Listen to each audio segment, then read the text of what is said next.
Yo, yo, yo. Oh my goodness, y'all. I gotta talk to y'all about LSU.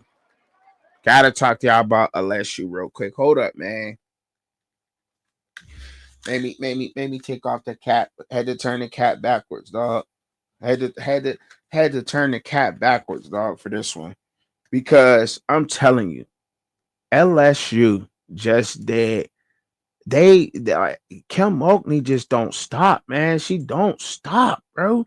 Like, listen, just getting Mawasia Fulwiley alone to me was crazy amazing because Fulwiley going to LSU, right? And I said if she's going to leave, if you're going to leave Dawn Staley, there's only a couple of coaches you go to. Right? There was a couple of schools. I think I said Notre Dame, UConn, LSU. Um, I think those were my top schools I picked for her to go to, right? If it wasn't going to be there. All that Florida stuff and all that, that's cool. It sound good, but I was like, on the women's side of basketball, if you're going to go somewhere, it gotta be there. And that's exactly where she went. Now, I ain't saying I called it because I picked more than one school, but Mawasia Fulwiley being there is crazy. Flau'jae, like, okay. Flau'jae, Mawasia, and Mikayala Williams, those three together are going to be a problem. If the floor is not open, then I do not know what to say. Fulwiley gotta work on the 3-pointers, but that mid game, and you got Mikayala Williams for the deep three. She could also play underneath. That she developed that game, and she showed that game last year. She showed that that in the paint game, mid post, high post, mid range shooting. She showed all of that. Now, when you got those three in that offense, I think she has exactly what it takes to go ahead and win a championship. I don't know when the futures is coming up, but I know I'm going with I might LSU is going to be on that list for sure. Because Mawasia Fulwiley, she just opens up so much. She opens up so much on that team. Like you gotta account for her. And then what are you gonna do with Flau'jae and then Mikayala? And then I think they also pulled in Maya Joyner from East Carolina, power forward, 6'2", rebounding, down low beast. Then the Kate Koval, a shooter, which is another power forward type center type of player, but she could stretch the floor. I didn't know they lost Kate Koval. That's crazy to me. And she went down at LSU, but this happened earlier this month. This goes to show, like, man, like where you been, trucker? But I'm just saying, like, this is amazing. This is amazing for Coach Mulkey. Now she's building on that bench because I mean the players you got right there, just them five right there, those five right there that I just named, that's going to be tough to deal with. That is tough to deal with. But the SEC is just tough to deal with, and in total. But Jersey Wolfenbarger going to she's listed as a small forward, going to Tennessee. I think that's a good pickup for Tennessee also.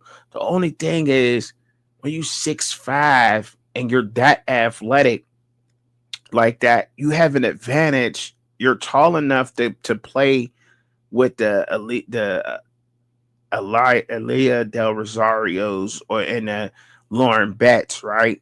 You're tall enough, but you got more speed. You have more agility than these guys. Than them. So learning that down low game in which Kim Mulkey was trying to get put into her, she didn't like that role. I think it was, and that's fine. But when you're that tall, you know what I mean? And I get it. Like you just had a growth spurt. You played guard your whole life, point guard, and it's a transition that you got to make, kind of like how Anthony Davis did. Like he was, he played point guard. And I don't want to be a big type at it. And when you got that, but when you're that tall, it's like that can be a problem. So, and I'm just trying to give a fair evaluation here. But so could that be a problem leaning forward for her at Tennessee? But I really want to see what Tennessee does with Jersey Wolfenbarger, because I know she's a great player. This her, I think, third school. I think she was at Arkansas at first, and was it Arkansas? Correct me if I'm wrong. Out there, Arkansas, then went to LSU, and now at Tennessee. So I want to see if moving to Tennessee is going to be the best thing. Staying in the SEC, but the transition is going to happen, because when you're 6'5", you're expected to be able to do some of the dirty work down low, and I don't think she really likes doing the dirty work. So we'll see what happens. I mean, she did it at LSU, of course, because I think that's what Kim Mulkey was trying to ask of her in there, and trying to get her to develop that game. And but Coach Mulkey, I think sometimes is getting looked at as hindering players, but I think she tries to give them another part of their game that they don't have, and it makes them a little bit uncomfortable in their setting, and they just can't adapt to it. You know what I mean? But when you a dog, man. You know what I mean? When you got that certain mentality, you got it. But I'm glad to see her at Tennessee. I want to see what they do with her and how they use her, because I think they could use a player who could stretch the floor like Jersey Wolfenbarger with that height with Tennessee. So we'll see what happens there. Vanderbilt, they played really tough. Aaliyah Del Rosario going there from LSU. I think Aaliyah Del Rosario being there is to me, how could I put this? See, the thing is you got the rebounds, right? But the effort was kind of lacking, and I get it, because you wanted to start maybe and you didn't start. You were a little frustrated, but the putback, like, you got to be able to make those bunnies. You got to be able to make those bunnies. Like, you can't get the rebound and then miss the layup. You know what I mean? Like, and she's from Brooklyn. She got the attitude. Like, she got everything you need and you want out of a center, with that size. And she uses her size, she uses her strength. She's just a big bully down low, and could be the best center in college, in women's college basketball. But you got to be able to get that putback, and that was part of the game that I just didn't see develop with her down there. You know what I mean? And speed can be an issue with her, being able, you run into a quicker center, that could be an issue for her. But the defense is there, um, rebounding, but you got to be able to put the ball in the basket, though. You know what I mean? But I really like Aaliyah Del Rosario's attitude. I love her attitude. I do. I really like that tenacity she brings, that energy, that I'm from Brooklyn. You know what I mean? I'm from Brooklyn, you heard? You know what I'm saying? Like, I really like that with her. So but I really do. But last Terra Poet, I thought last Terra Poet, her seeing her lead a team, to me it was kind of shocking. But going to Arizona State, I think, we'll see what happens. The rotation, I think, got to some of these players. I think the rotation got to some of these players at LSU. But last year should be there. And to be fair, it was just she was on a loaded team. But I honestly think that she provided a spark on that. Defensively, that should have kept her on the floor a lot of the times. Now, was the offense there a lot some of the times? No, it wasn't. And I think that's where her game struggles at, is offensively. But when you're looking for somebody to come in there defensively and been able to lock up somebody or something, I mean, last her put, and sometimes she even struggled with that. You know what I mean? Got into foul trouble sometimes, a lot of the times, but taking a charge, she was always doing that until she got hurt doing it. But you talk about somebody who's a great player and a great attitude. Lester Poe is one of those people. You know what I mean? We'll see what happens, because she really was a team player. And going to Arizona State, I want to see what happens with her, man. I'm excited to see what happens moving forward with that, right? With that pick. I talk about Amaya Joyner coming to the team. I think that's a hell of a pickup. I talked about that earlier. Samaya Smith going to Virginia to the Cavaliers. I think Samaya, you know what I mean, like 6'2". I thought she was taller than 6'2", to be honest. The way that she played, I thought she was honestly taller than that. Um, I think she did everything that was asked of her there. I'm really surprised to see her move on. Like I said, some of the minutes, you know what I mean? Um, I think could get some of these players a little frustrated when they're not getting the minutes they desire. And I don't know if that was the case of Samaya Smith or not, but I thought Samaya Smith was comfortable with LSU, one of the players who possibly might come back. I didn't think that should be in the portal. But Virginia, she's going to get high minutes there, and maybe that's what some of these players need is to be the focal point on their team instead of being on a team full of stars and being a focal point. You know what I mean? And out there getting more minutes. I'm sure that that may happen in Virginia, and hopefully we'll see a Samaya Smith that was once a McDonald's All American and ball out because she definitely got it there. Definitely has it. I just don't think that some of these players can find their footing in the Kim Mulkey setting, and that can be that could be a little disturbing to some players. And some players, everybody can't grasp onto it. All right, Kate Colville moving to down there. I think exactly what she was asked to do at Notre Dame, I think goes down. But the rebounding, the in the paint game is there, but she can also shoot the three. I don't know if that she's not going to be asked to do that with Kim Mulkey a lot. You know what I mean? Not as much. Kim Mulkey used the shooting to her guards to shoot, but come playoff time, Kate Kovo, I think, will be somebody that's going to be able to open up the floor and hit those threes. So I'm waiting to see that. I like that. Miracle Shepherd. I hope that she, decides to stay. I really like what Miracle Shepherd brought to the team, man.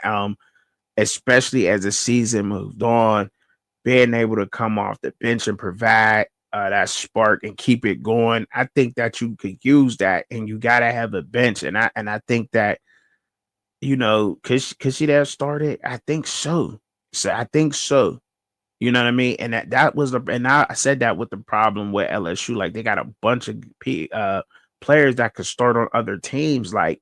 And I think what's going on now, and especially on the women's side, is that they're noticing a lot of other teams are missing certain pieces, and maybe I can go to that team and be that player because when you see teams like LSU in the SEC period, Texas, LSU, um, UConn, uh, South Carolina, these teams are stacked, with an offense and a bench. And then you see all these other teams. That's why when they play these other teams, they're in the playoffs, especially in the first round, they're beating them 103-13 because they got 20 McDonald's All Americans on their starting five and the bench, but they all can be starters.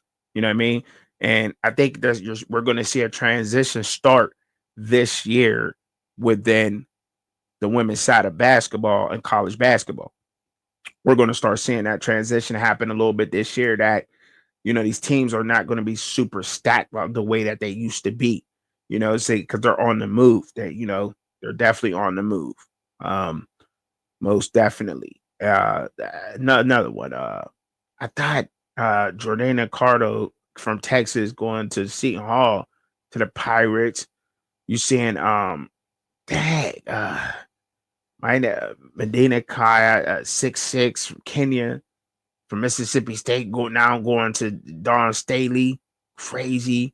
Janiyah Barker going from UCLA going to Tennessee. Tennessee's not playing no games. You know what I mean? Like what's going on? They trying to get one. And you see these moves, and that's what I'm saying. We're starting to see these other teams get players, and we're gonna see that happen. We're gonna start seeing the transition happen, and these other teams pop up and have other players, man. But Tennessee, I think, is another team. Of course, you see them getting active. You see Ole Miss getting active. Always, as always, they're gonna be active out there.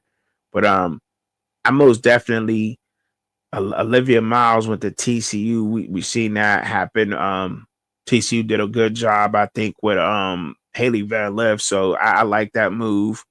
I really do like that move from her and seeing what's going on. But there's a lot of good players out here that are on the move, and we'll see what happens. We will see what happens. There's a lot of good players on the move, and I'll be reporting on it because like I said, women's college basketball, it's exciting. It's actually basketball. It is the actual sport of basketball. I think they're a little rough. I even made a joke, or was it a joke, that the women play harder than the men sometimes, to me. For real. But we'll see what happens. Mulkey Flau'jae is now at LSU. Lady Tiger. I think they're really going to go up, and I want to see what happens there, man. I really want to see what happens there, because I think they got, they got something going on there. They really do. They got some things going on there. So we'll see what happens, man. Moving forward. But I appreciate y'all tuning in, man. Hit that like, share, subscribe button, man. Peace. I'm out of here.